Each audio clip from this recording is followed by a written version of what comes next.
What finishing touches do we need to add to this Batman film? Robin needs to tell his father to wear a condom. Joker needs to be more gay. Maybe we should add clues for the plot reveal to actually make sense?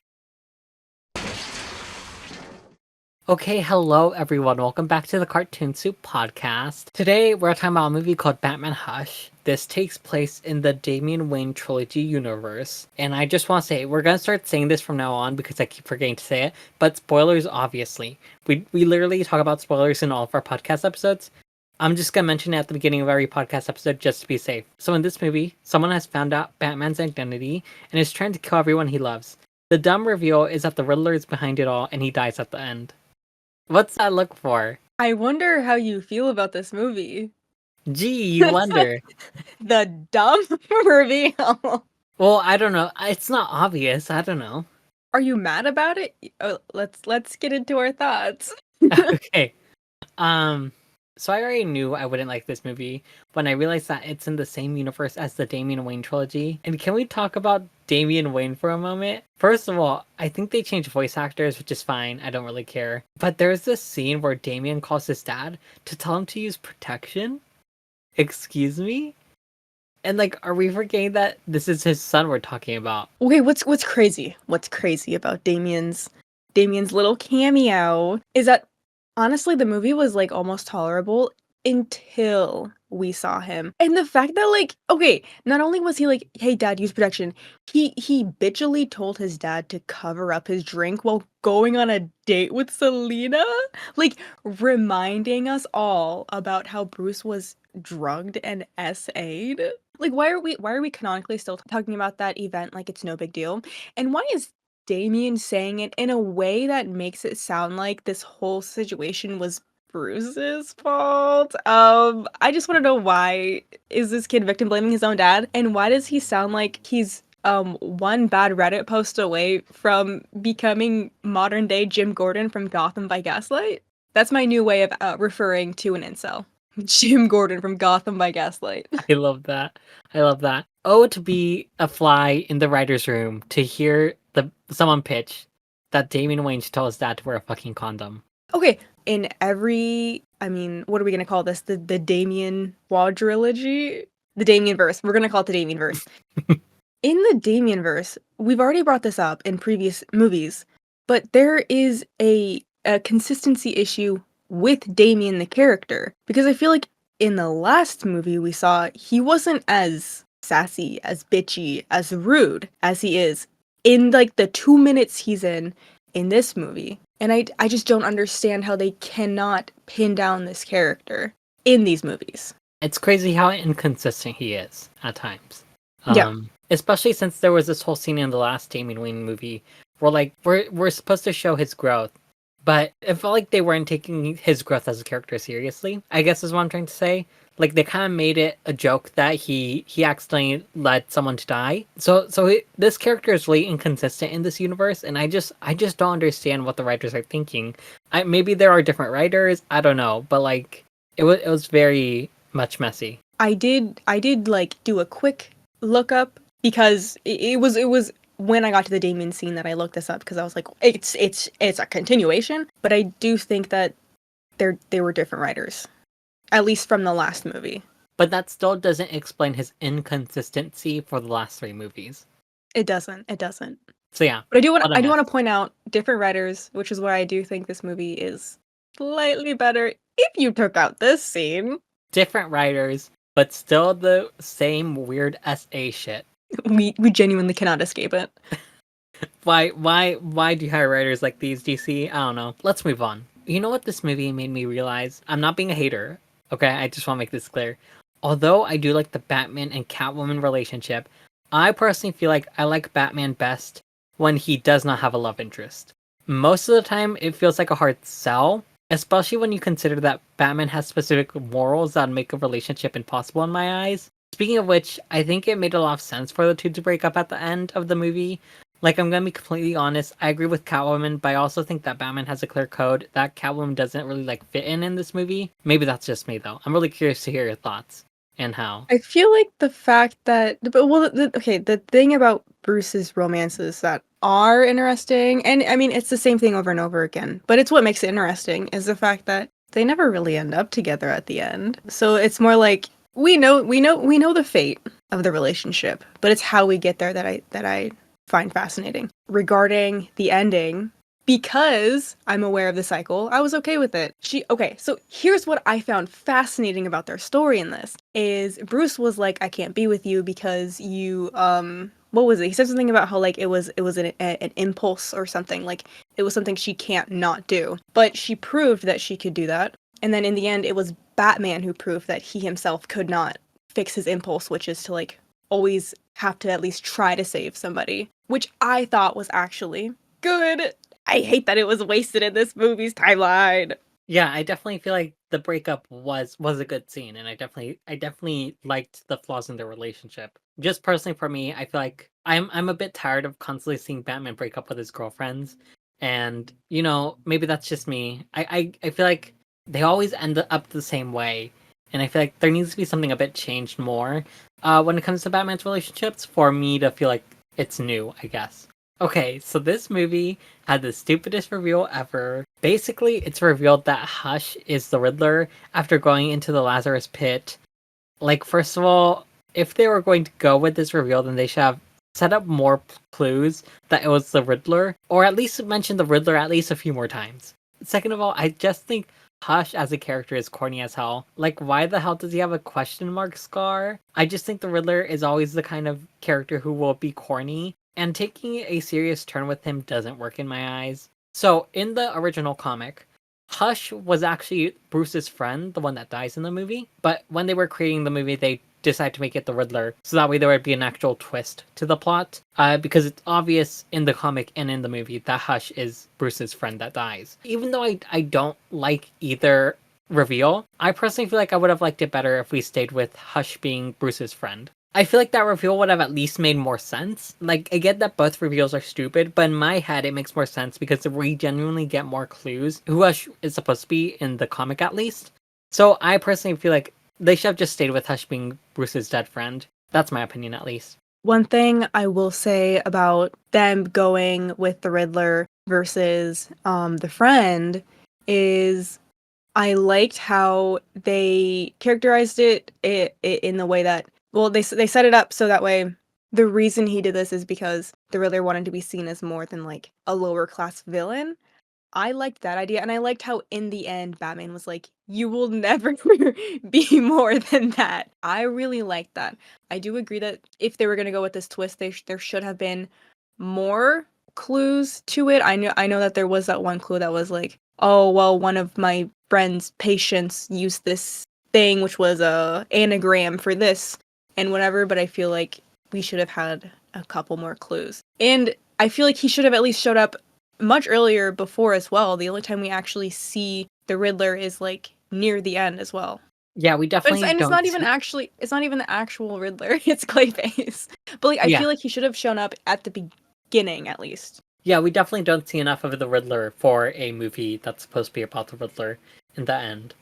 So I was very frustrated by that aspect. When Catwoman and Poison Ivy kissed, I thought they were going to go the toxic lesbians route, and I'm honestly glad they didn't. So I don't think you've seen many iterations of Poison Ivy, but this iteration of Poison Ivy, how'd you feel about her? I was not a fan, I guess. She was a bit Yeah. much for me. And I need to do my weekly clarification. I'm not, you know, I don't have the biggest knowledge of Batman lore, but every version of Poison Ivy I've seen, I've never seen her as money hungry. That was really strange to me, and it felt so out of character to the point where I thought that somebody was like mind controlling her, or I thought that Clayface was pretending to be her. Her motives for money did not make sense at all.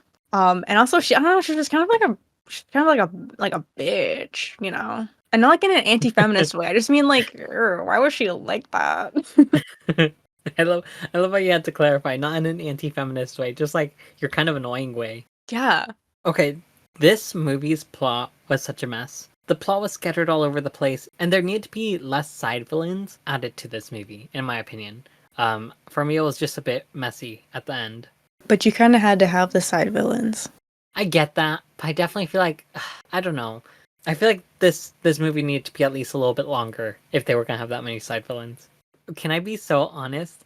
I was expecting Batman to die after he fell off that tall ass building, and I'm kind of sad he didn't. Like, I want to see more dead Batmans. Come on, you guys. Well, that's something that they're, exploring more of. Gotham Knights. Let's not The talk about the that video the game. successful game Gotham Knights. World uh, renowned. if only that video game was actually good. Couldn't imagine it. Really, I couldn't. You couldn't? Why? Could not. I don't think that at this point Warner in general is good at making decisions. So the Joker is queer, as always, but they really played up on that aspect in the movie. Like, he's in jail asking Batman how many other villains he's seeing, and I get that this is a constant thing with the Joker, but I just need y'all to make him actually queer. It is so sad to me that in a movie filled with so much Catwoman Batman content, my favorite romance part was the Joker talking to Batman like a bitter ex-lover while he gets beat by Clayface. So, as we all know, I am very traumatized by the cursed DAMIAN universe. Right when I heard Bruce's voice, I immediately clocked it that it was from the same timeline, and I genuinely got spooked. Like, Marco, you don't understand. I jumped. I was laying in my bed, and I did a little oop, like I got scared. And I knew Catwoman was in this, so my immediate thought was, what were they gonna do to my beautiful Selena? In fact, because they're in the same godforsaken universe as those wretched movies, I could not enjoy the movie in general. I'll say this now, because the well was poisoned. This is the timeline, let us not forget, where we got level 1 million IQ Damien, who didn't think that if he gave away his identity as Robin, people wouldn't automatically assume Bruce was Batman. The timeline where everyone was annoying assholes to each other, even if it didn't make sense for their character. The timeline where the adult clone of Damien told his mommy, Talia al Ghul, I want to know you and love you and feel you in my blood. This is a timeline that has made me cry out of discomfort and fear. I love how you had to I love how you quoted it specifically. I had to because it's fucking insane.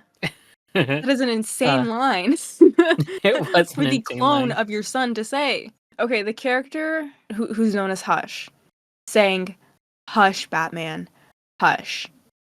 Let me just say, that was so cheesy to the point where, after finding out that it was, in fact, the Riddler, it all made sense. It all clicked into place. Only he would say something so fucking cheesy that had his name in it. I still cannot get over Bruce's hairline in this, and what I also can't get over is how they just copy pasted his hairline onto Clark and the doctor friend. That was pretty insane that they couldn't just, change it up a little bit. Speaking of Superman, I don't like Superman and Batman fights. I don't find them fun. I find them edgy, usually. Okay, I I recognize that this is probably because, like you stated before, that this movie probably should have been a little bit longer, and they did technically change the big twist. But I genuinely cannot believe that they had what almost pushed Batman over the edge was the Doctor getting killed, an unestablished character in the Batman universe who barely had any screen time. We, the audience, are supposed to believe that he and Bruce had a bond strong enough that his death almost pushed Batman into killing the Joker. I simply do not believe it. The only time we ever were told that they were friends was when the guy was like, hey Bruce, we're friends, and you haven't been a good friend because we haven't been hanging out. But that's not good, because we're friends. We were told that they were friends. But once again, this is an unestablished character. We literally, we don't have any connection to him as the audience. So it just made absolute. And Selena was like right there. You couldn't have done something with her or literally any other character that is historically closer to Bruce that would make us actually understand how their death would impact Bruce. Fucking kill the butler. It didn't make sense that it was just this random ginger. And he was the ginger too. You're right. The worst part, he's a ginger. Oh, Bruce forgetting to tell Selena that he has a son is actually so valid because honestly, who cares about Damien? Also, how did Catwoman have the foresight to wear nose plugs when going up against Scarecrow, but Nightwing didn't? I just feel like I don't think I understand Nightwing well enough to know whether or not he'd be prepared like that. But I feel like a lot of the times when we see him, we're kind of under the impression that he is sort of like the Batman in training. Or at least for me, I'm sort of always under the impression that one day he'll probably take over as Batman. And also he's an adult now. He's like probably in his mid-20s. I just feel like at this point, after like crime fighting for most of his life, and also fighting against the Scarecrow probably beforehand, I feel like he would have known to wear nose plugs. I'm pointing this out because I just feel like it doesn't make sense as characters, but I know that it had to have happened for the plot. It just sort of irritates me. Oh, yeah, I guess that's it. I think that's all I have to say. Okay, overall, I thought this was. I haven't watched this in a while, so I honestly don't know how I'm gonna rate it now that I'm thinking about it. Overall, this was an okay movie. Personally, for me, I just got frustrated by the Riddler, and Damian Wayne wasn't any help either. I personally did really enjoy the Catwoman and Batman scenes for the most part, though, and I did enjoy the ending. I feel like it made a lot of sense for where they were as characters. For me personally, I just really loved the character dynamics in this movie. Plot-wise, I wasn't the biggest fan of it. Yeah, I'm aware that I was hypocritical of this movie because as we established, the well was poisoned. I cannot remove this movie from its predecessor. If it was a standalone movie, or at least not a part of that cursed timeline, and did not have any mention of Damien, and used voice actors different from the ones in the previous movies, I would have most definitely probably actually liked this movie. But I think it just had that Damien timeline stank to it. Okay, Mel, I asked you this before, and I'll ask you this again. If you had to predict where you would rank this from S to F, where would you predict it? Okay, not a part of the Damien timeline, I'd give it a B. Because it is a part of the Damien timeline, I do have to give it a D. I'm struggling here because I also want to give it a D solely for the fact that it's part of the Damien timeline. But if I'm thinking about it as a movie itself, actually no, you're right. I am giving it a D. What am I talking about? I'm just spewing shit. Forget what I said. I'm giving this a D because now that I'm thinking about it, sure I liked Cowan and Batman, but I didn't like Hush or the Riddler, and I thought the plot of this movie was a mess, and I don't like Damien Wayne either. I'm giving this a D. What am I talking about? Thank you for convincing me, Mal. I know you didn't say You're anything, but welcome. You're welcome. No, no, no, no, no, no. You know what? You should thank me always. No, wait. We had a deep conversation about how we hate Damien, and I think that yeah. that really helped you. Anyways, you guys, that's our thoughts on Batman Hush. We have social medias all in the description, and don't let your brains become soup. Bye.